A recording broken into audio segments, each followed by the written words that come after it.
بسم الله الرحمن الرحیم. سلام و عرض احترام خدمت همه شما عزیزان. امیدوار هستم که جور و صحتمند باشید.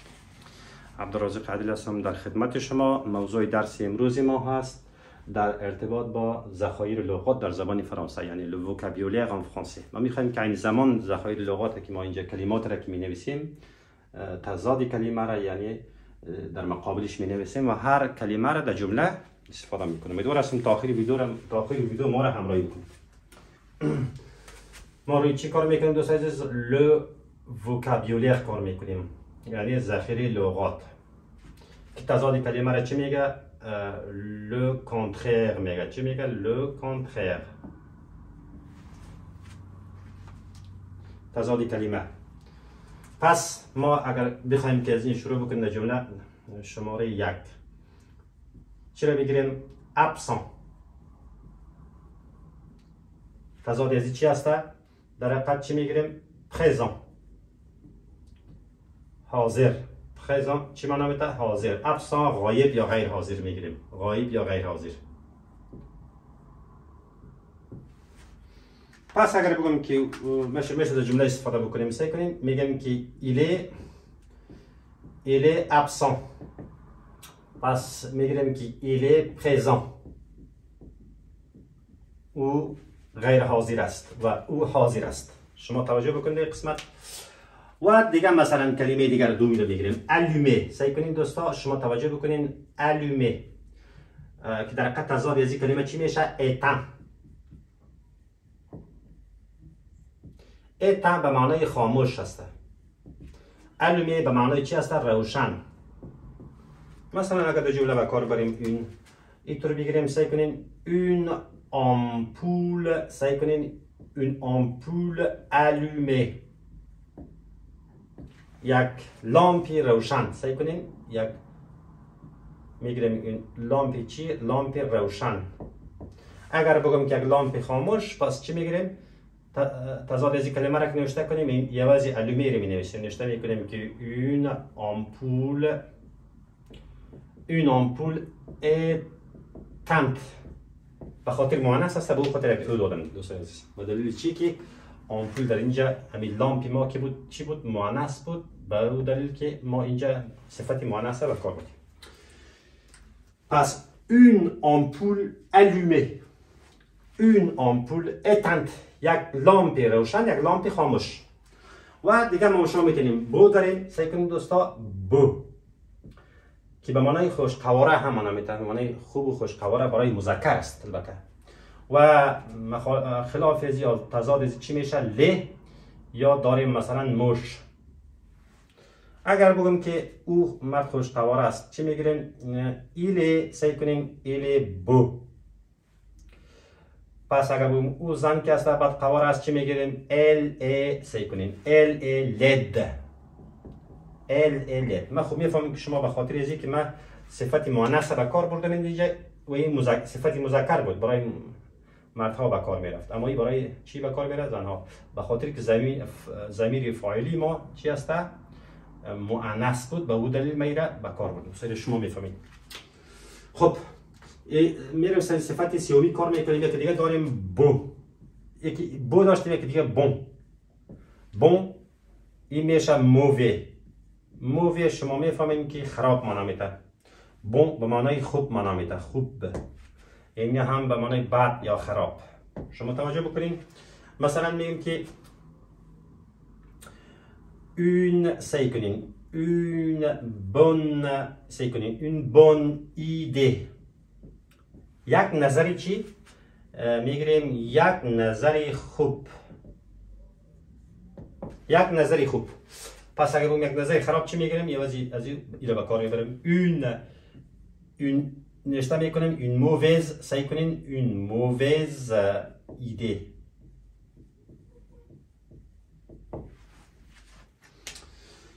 این هم تضاد کلمه در حقیقت من برای شما به کار بردم. مثلا دیگه داریم ما شما faim گرسنه. چی هست؟ گرسنه است در حقیقت. تضاد ازی باید سیر باشه دیگه. ما شما کلمه سیر چی میگه؟ rassasié. یعنی به معنای سیر شده. سیر کسی که غذا خورده باشه فود انگلیسی hungry food.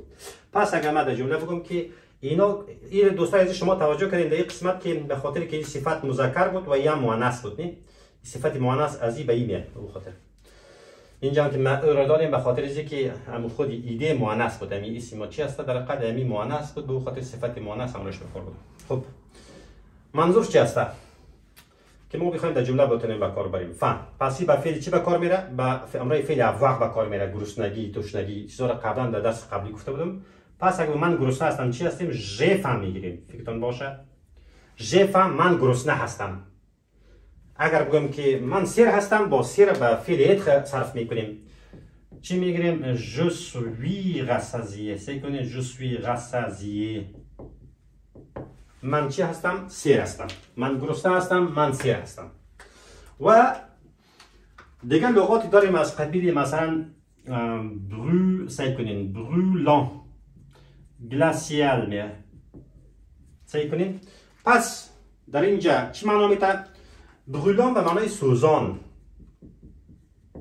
و glacial هم به معنای یخ. اگر ما بخوایم در جمله به کار بریم که مثلا آتش سوزان، چی رو میگیریم؟ le feu. سعی کنین le feu brûlant. پس تضاد زیر به کار بریم چی میگیریم؟ la neige. سعی کنین la neige glaciale. یخ باشه. برف چی معنا میده؟ la neige به معنای برف معنا میده. و فو چی معنا میده؟ آتش معنا میده. brûlant هم گفتم معنیش چی است؟ سوزان. پس اگه تلفظ بکنم faim rassasié. j'ai faim من گرسنه هستم. j'ai soif من تشنه هستم. je suis rassasié من سیر هستم. brû سعی کنیم brûlant سوزان، glacial یخ. امیدوار هستم تا این قسمت هم فهمیده باشین. میریم روی بقیه لغات همچنان با شما کار میکنیم.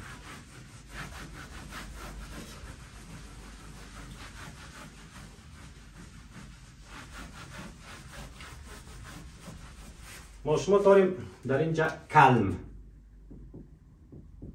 که خلاف ازی چی میاد دوستان؟ انرژی میاد. عصبانی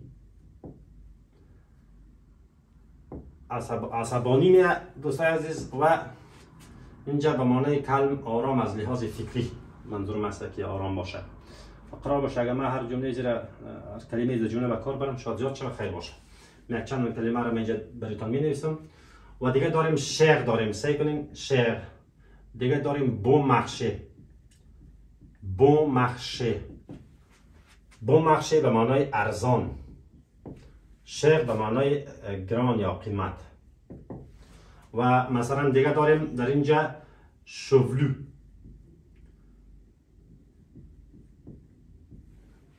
دیگه بنویسم. خلاف ازی میشه شو، یعنی کل دوستای عزیز. این که است چی معنا میده؟ مودار یا گیسودار. کسی که گیسودار مو داره و برعکسش چی میشه؟ شو به معنی کل. کسی که مو نداره در حقیقت. کلیر داریم ما شما و مقابلش داریم فونسه. فونسه به معنی تیره، تاریک یا رنگی که به حساب میتونیم که این در جمله برشتان با کار بریم. مثلا میگیم که une couleur مثلا میگیریم درست است une couleur میگیریم clair. پس اگر بگم که la couleur سعی کنیم یک رنگ تاریک بگم la couleur foncée میگیریم تاریک تیره منظورم است. خب و مثلا دیگه داریم coupable داریم. سعی کنیم coupable که میشه innocent. innocent به معنای چی معنا میده؟ بیگناه. این گناهکار یا مقصر. مقصر یا گناهکار.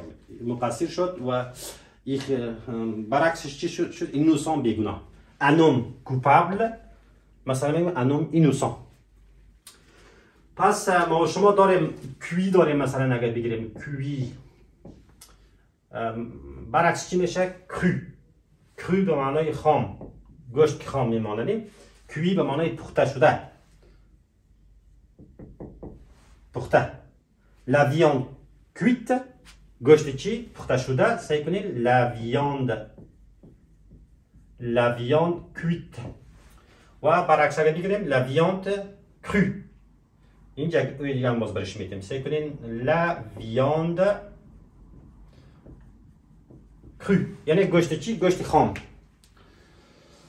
گوشت پخته و گوشت نرم شده باشه و گوشت همچنان چی باشه خام باشه مثلا دیگه هم داریم مثلا دو سایز قسمت هم پاک میکنیم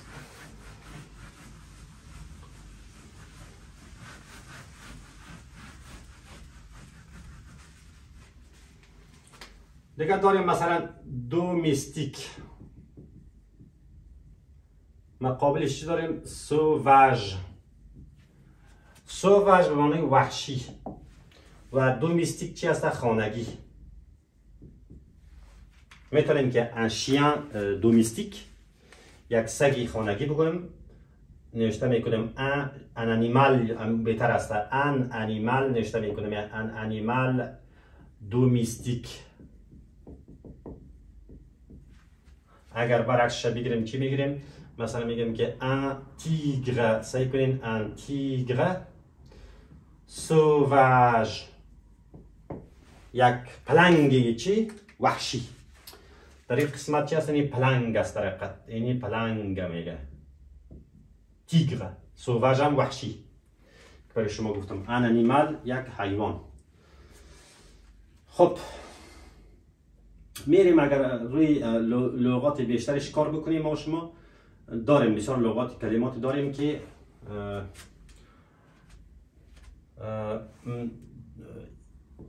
egoïste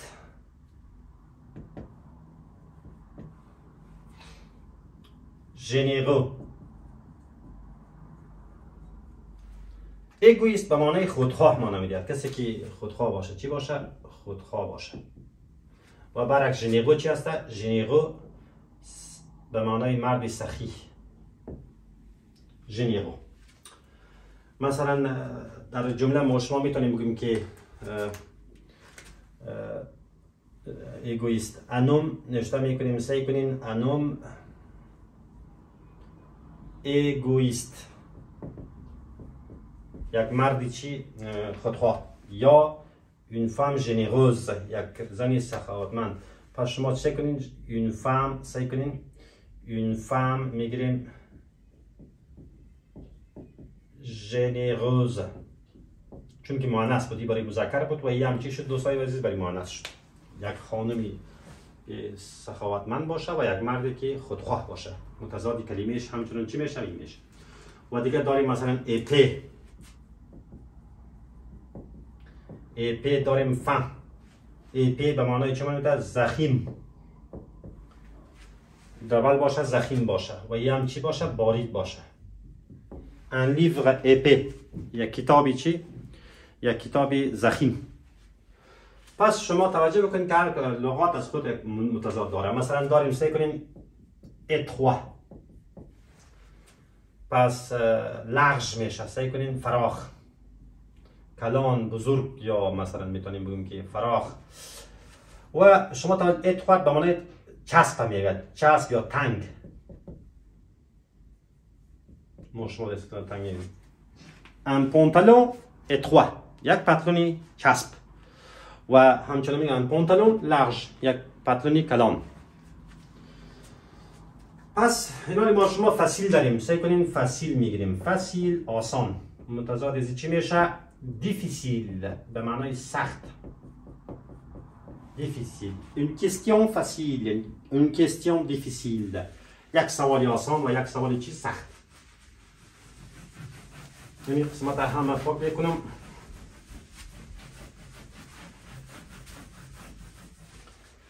مثلا اگر بگیریم که فرمی سعی کنین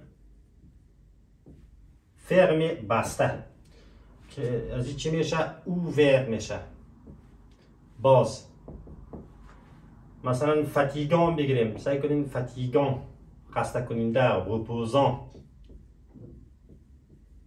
خسته کننده نباشه راحت کننده باشه آرامش بخش باشه میتونیم بگیم که la porte سعی کنین la porte fermée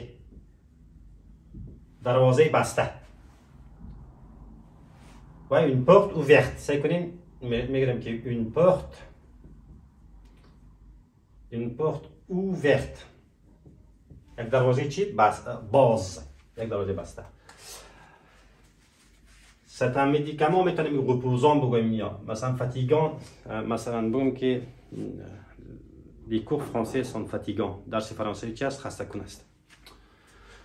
خب ما شما داریم که از قبیل فرمی دیگه داریم او مترادفش چی میشه؟ به. او به معنای بالا، به معنای پایین. و ما شما داریم که گینون، سعی کنین گینون مترادفش چی میشه؟ پردان. پردان به معنای بازنده، گینون برنده. Une équipe gagnant, یک تیمی برنده. میتونیم بگیم که une équipe perdant. Perdant یک تیمی چی؟ یک تیمی بازنده. پس بازنده و برنده هم میتونه اختلاف باشه، اختلاف یک دیگه باشه. مثلا بگیم که froid، سعی کنین froid chaud. Il fait chaud، il fait froid. هوا گرم است، هوا سرد است. froid به معنی چی میشه؟ سرد. و این هم چی معنی میده؟ گرم معنی میده دوست عزیز. ما لغت های مترادف البته زیاد داریم ما شما. خب میخوایم تا حدی را برای شما نوشته کنم. مثلا داریم گران کلام و میشه گران، سعی کنین گران داریم تضاد از کلمه چی هست؟ پوتی، خورد. un grand bébé، un petit bébé. یک طفل خرد و همچنان یک طفلی بتونیم کلام بگویم. ایدیو داریم، مثلا سعی کنین ایدیو، احمق داریم. مثلا یک نفر میتونه مقابلش هوشیار باشه، با عقل باشه. چی میگیم؟ انتلیژان. انتلیژان به معنای هوشیار. il est idiot او احمق است، نادان است. il est intelligent او چی است؟ هوشیار است. مثلا شما داریم میشان و داریم مقابلش ژانتی. ژانتی مهربان. و میشان هم به معنای شریر، ناخوشایند یا شریر. یک نفری چی باشه؟ شریر باشه. پس میگم که elle est méchante. سعی کنین در جمله اگر به کار بگیریم elle est méchante. او بسیار شریر است، بدخوی است، بد اخلاق است. و بگم برعکس بگم چی؟ il est gentil. او چی است؟ مهربان است. البته اگر من ال بگیرم با صفت مؤنث اینجا دو زل میه. حالت مؤنث شما توجه بکنین. اگر ال بگیریم elle est gentil باز به این قسم میه، یعنی او زن است مهربان. مهربان و همچنان ایره چی گفتیم برای شما؟ چی شده؟ پس ما شما اگر بگیریم که مرده و زنده، مرده، ویوان، زنده. ای زنده و ای هم چی؟ مرده. il est vivant، il est mort. او مرده هست، او زنده هست. یعنی قسمت هم من میخوایم پاک بکنم. مثلا داریم nouveau، ancien. nouveau به معنای جدید و ancien به معنای چی هست؟ قدیمی. مثلا میگیم که un ancien interprète، یک ترجمانی سابق، هم قدیمی مانه هم چی مانه؟ سابق مانه میده. un arbre ancien، یک درخت کهنه هم معنی میده دوستان. nouveau به معنای چی هست؟ جدید. il est nouveau dans cette classe. او چی هست؟ در این صنف جدید است، نو است. داریم loin. loin داریم پروش، داریم نزدیک. و این هم چی هست؟ دور. دور و نزدیک داریم دوستان عزیز. اینا هم توجه، مثلا c'est loin d'ici، از اینجا دور است. c'est proche de la gare، نزدیک چی است؟ نزدیک از گار است میگیم. و همچنان ما شما داریم لیس، rugueux، rugueux به معنای اینی لیس صاف و چرا میگه صاف و هموار و نرم میگه هموار و نرم و اینی هم نه هموار باشه نرم نباشه مثلا بگیم که انتان سعی کنین نمونه برای شما بگم انتان لیس یا وجهش بگم که چی انتان rugueux یعنی تا به معنی ساقه یا تنه منویده تخان ساقه یا مثلا میگیم تنه درشت ما شما هم میگم درشت نرم نباشه ساقه یا از هر چیزی که باشه لیس هم صاف و هموار لشم هم منویده دوستان لشم که ما شما میگیم و ببخشید دیگه داریم ما شما نو مثلا اگر بگیریم نو ابیه که ملبس باشه پوشیده باشه لباس داشته باشه و یکی اصلا نو به معنی لخت لوچ un bébé nu un bébé habillé یک طفلی که لباس داشته باشه و یک طفلی که همچنان لباس نداشته باشه مثلا داریم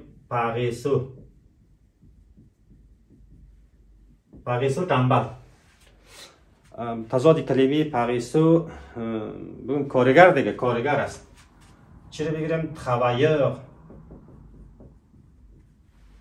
پاریسو به معنی تنبل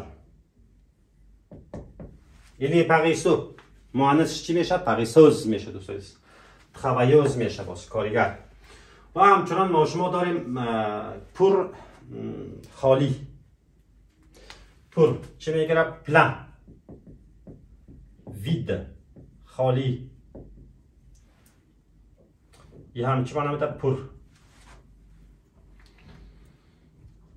دیگه ما شما باور بگیریم سیلانسیو خاموش باشه باور حراف باشه چی باشه؟ حراف باشه یعنی پر حرف باشه ایلی باور بسیار چی است پر حرف است یا حراف است ایلی سیلانسیو بسیار خاموش است پس خاموش و اینا هم میشه تضاد چی باشه کلمه باشه دوستان میره هم برای شما چی میکنم ما شما مثلا پیر داریم پس جوان داریم و چیزی که روشن باشه و برعکس تاریک داریم اگر بگیریم پیر ویو پس ژن می یعنی جوان ای به معنای پیر و ای هم چی است جوان ایلی ویو ایلی ژن او چی است پیر است و او جوان است دیگه مثلا ما شما داریم ترانسپارنت مثلا میگیریم سعی کنین ترانسپارنت خلافش چی است اوپک مکدر تاریک یک چیزی که به حساب معلوم نشه از این طرف شیشه او طرف دیده نتانی اینی چی است اوپک است ترانسپارنت که است چی است امو روشن معنا میده چیزی که روشن باشه که از این روشن باشه مثلا شیشه ترانسپارنت است از این طرف او طرف میبینیم اگر من به شما مثال بتونم برای شما بگم که un verre سعی کنین un verre transparent un verre transparent اگر بگم که une سعی کنین une toile اگر بگیریم سعی کنین une toile opaque یک آهن چادر چی میگه آهن چادر و اوپک مکدر است تاریک است که او طرف از او طرف از این طرف او طرف دیده نمیشه دوستان خب دیگه ما شما چی داریم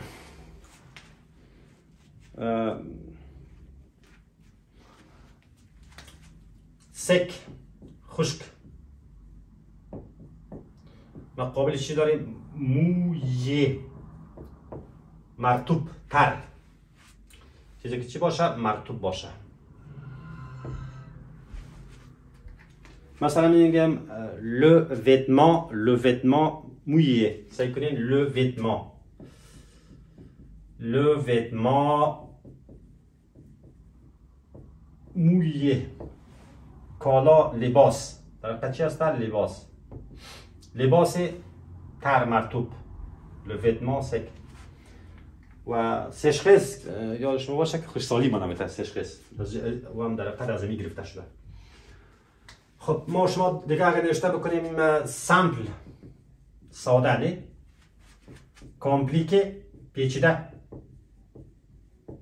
اینا هم مترادف لغت زیاد است. دوستان من خواستم یک تعدادی از لغت ها را در اینجا برای شما بنویسم. امیدوار هستم که تا این قسمتی درس شما چیزی را فهمیده باشید و بازم انشالله تا درس بعدی خدا نگهدارتان روی موضوع بعضی کلمات دیگه هم هست که انشالله کار میکنیم. و السلام علیکم و رحمت الله و برکاته.